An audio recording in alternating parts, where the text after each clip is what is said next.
Kalau kita mencari Tuhan setiap hari, mengisi hati dan pikiran kita dengan kebenaran firman Tuhan, maka kita akan lebih mudah mengenal kehendak Tuhan. Kita akan lebih bisa mengalami hatinya, mengalami kehendaknya, mengalami didikannya, dan mengalami anugerah kasihnya. Apalagi kalau kita memperkatakan dan melakukan firman Tuhan setiap hari, maka roh kita penuh dengan pengertian akan firman Tuhan, dan jiwa kita akan sehat, karena mental, pikiran, perasaan, dan kehendak kita penuh dengan kebijakan Tuhan. Mari kita merenungkan dan melakukan firman Tuhan setiap hari, supaya hidup kita sejalan dengan kehendak Tuhan, dan hidup kita memuliakan nama Tuhan.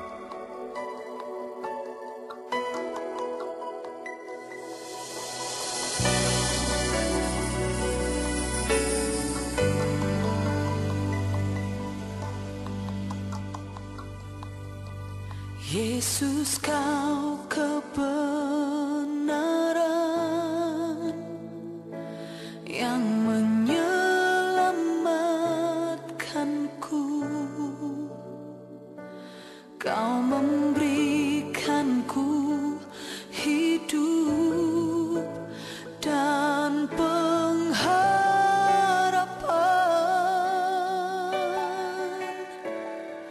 Ku ikut kehendak-Mu, ku perlu anugerah-Mu. Ku nyatakan janjiku kepadamu.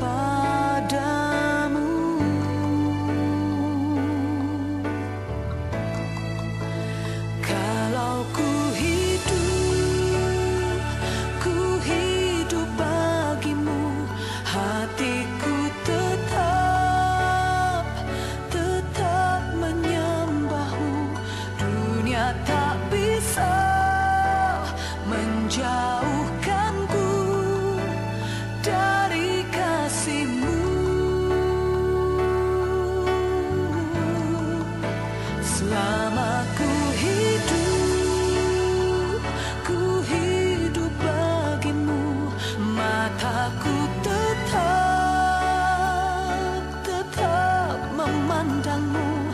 Dunia tak bisa menjauhkanku dari kasih-Mu.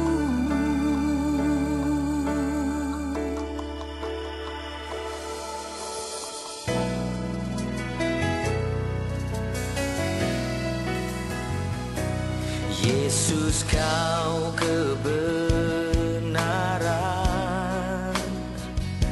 yang menyelamatkanku.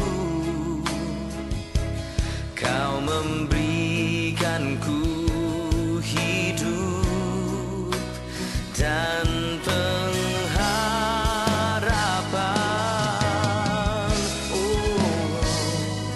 Ku ikut kehendak-Mu,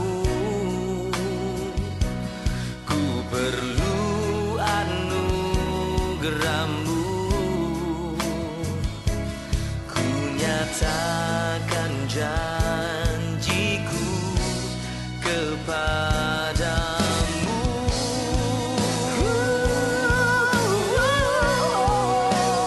Kalau ku hidup bagimu, hatiku tetap menyembah-Mu. Dunia tak bisa menjauhkanku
Efesus 4 ayat 21 sampai dengan 24. Karena kamu telah mendengar tentang Dia dan menerima pengajaran di dalam Dia menurut kebenaran yang nyata dalam Yesus, yaitu bahwa kamu berhubung dengan kehidupan kamu yang dahulu harus menanggalkan manusia lama yang menemui kebinasaannya oleh nafsunya yang menyesatkan, supaya kamu dibaharui di dalam roh dan pikiranmu, dan mengenakan manusia baru yang telah diciptakan menurut kehendak Allah di dalam kebenaran dan kekudusan yang sesungguhnya.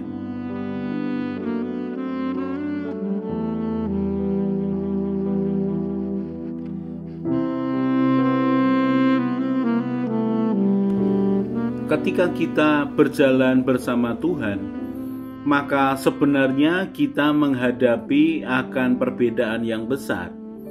Karena kita adalah terang di tengah-tengah kegelapan dunia yang semakin jahat ini.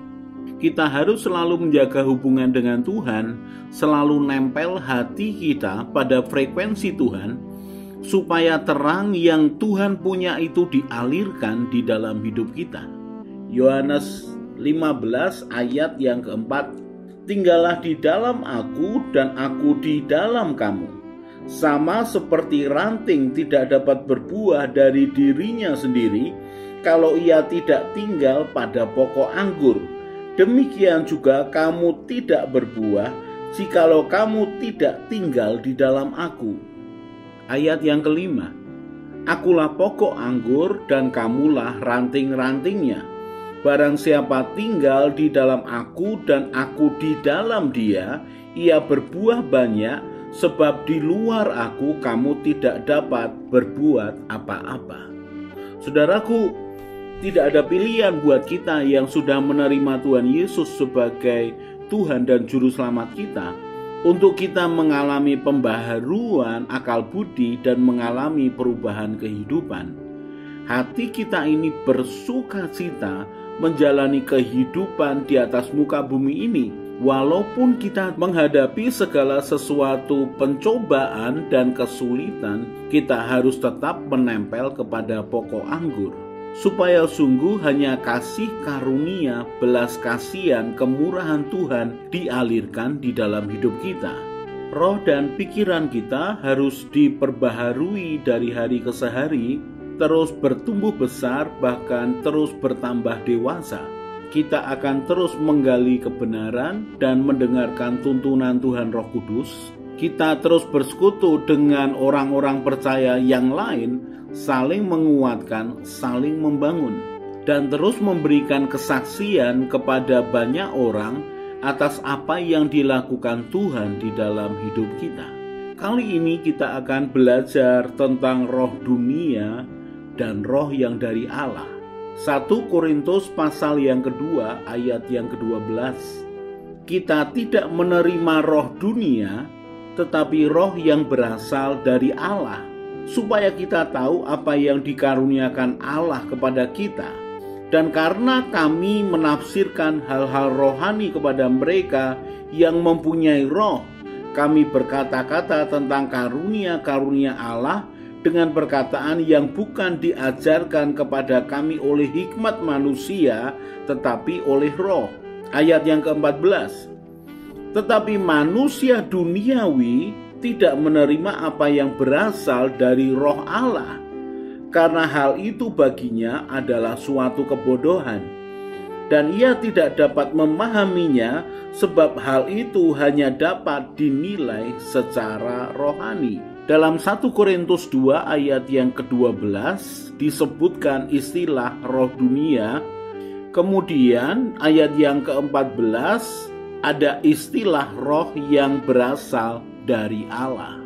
Sesuatu yang rohani sulit untuk dimengerti oleh dunia. Sesuatu yang berasal dari roh Allah sulit dipahami oleh orang-orang yang memiliki roh dunia. Karena manusia lama, manusia daging tidak menerima sesuatu yang berasal dari roh Allah.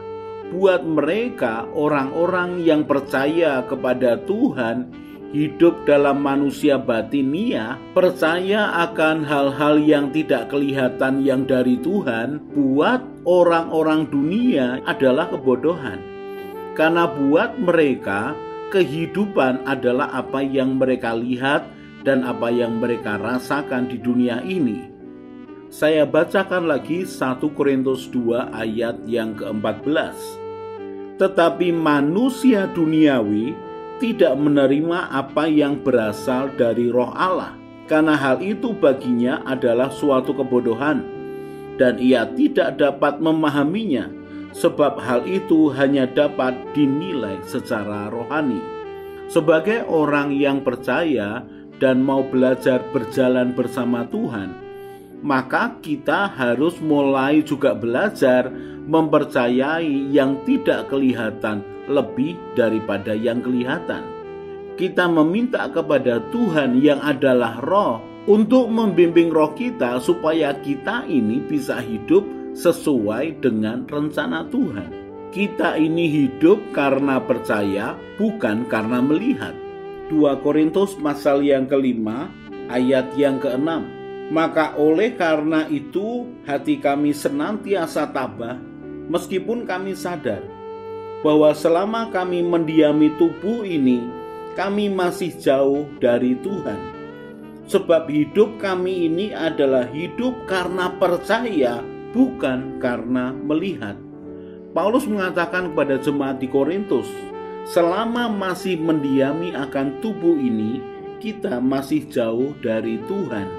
Selama hidup di dalam tubuh ini, maka kita harus selalu menyangkali keinginan daging kita. Dan orang yang mau menyangkali daging akan lebih mudah ketika dia lebih mempercayai akan kebenaran dan firman Tuhan daripada apa yang dilihatnya. Dan dalam pengembalaan kepada jemaat di Korintus, Paulus menghadapi perbedaan jemaat yang duniawi dan jemaat yang rohani. Jemaat yang bertumbuh sesuai dengan kehendak Tuhan, dan jemaat yang masih terus belajar, bahkan jemaat yang masih bergumul dengan kehidupannya. Paulus menghadapi permasalahan di jemaat di mana mereka masih mencampur adukan hidup manusia rohani dengan manusia duniawi. Perhatikan di dalam 1 Korintus pasal yang ketiga ayat yang pertama mulai. Dan aku, saudara-saudara, pada waktu itu tidak dapat berbicara dengan kamu seperti dengan manusia rohani, tetapi hanya dengan manusia duniawi yang belum dewasa dalam Kristus. Kita sudah belajar, walaupun orang sudah mengalami kelahiran baru, dia harus mengalami pembaharuan akal budi dan perubahan kehidupan. Di dalam proses seperti ini, dia akan terus belajar untuk menundukkan jiwanya pada firman Tuhan. Dan pengaruh konsep jiwa di dalam manusia lama masih bisa mempengaruhi dia. Sehingga Paulus mengatakan bahwa orang-orang yang lahir baru tetapi masih dengan kehidupan manusia lama disebutkan mereka adalah manusia duniawi. Ketika Paulus mengatakan akan hal-hal yang rohani kepada manusia rohani mereka sulit untuk menerimanya karena mereka masih dalam proses bertumbuh.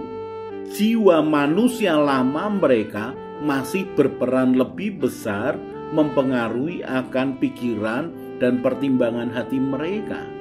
Dan kita tahu bahwa memang proses perubahan pola pikir mempengaruhi jiwa supaya tunduk kepada firman Tuhan itu membutuhkan waktu, membutuhkan kerelaan, membutuhkan pertobatan, dan membutuhkan kesungguhan hati. Juga membutuhkan pengajaran demi pengajaran firman Tuhan supaya mereka dimuridkan. 1 Korintus 3 ayat yang kedua. Susulah yang kuberikan kepadamu bukanlah makanan keras, sebab kamu belum dapat menerimanya, dan sekarang pun kamu belum dapat menerimanya. Sebagian jemaat Korintus masih sebagai bayi atau anak-anak rohani. Mereka belum bisa menerima akan pengajaran yang keras yang membuat mereka lebih kuat dan lebih dewasa. 1 Korintus 3 ayat yang ketiga.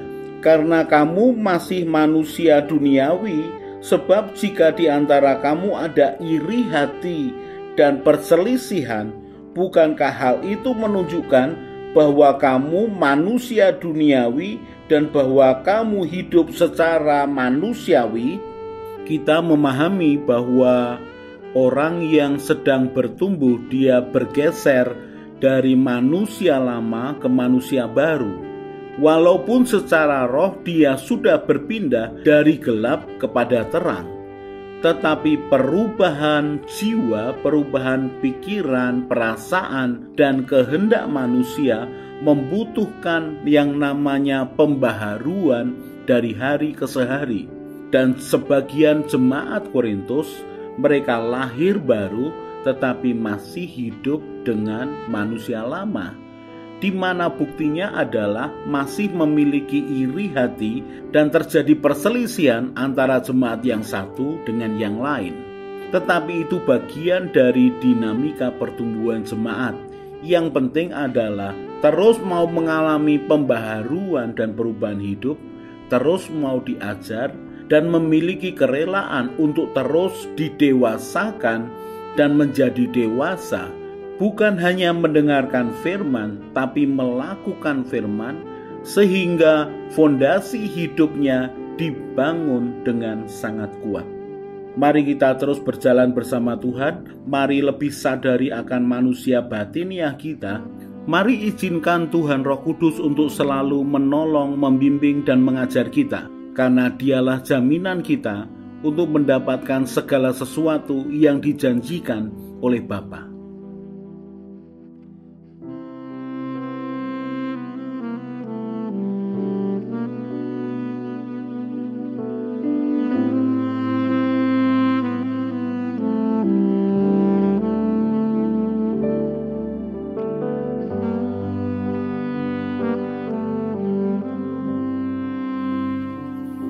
Orang yang mencari Tuhan dengan segenap hati akan bertemu dengan Tuhan.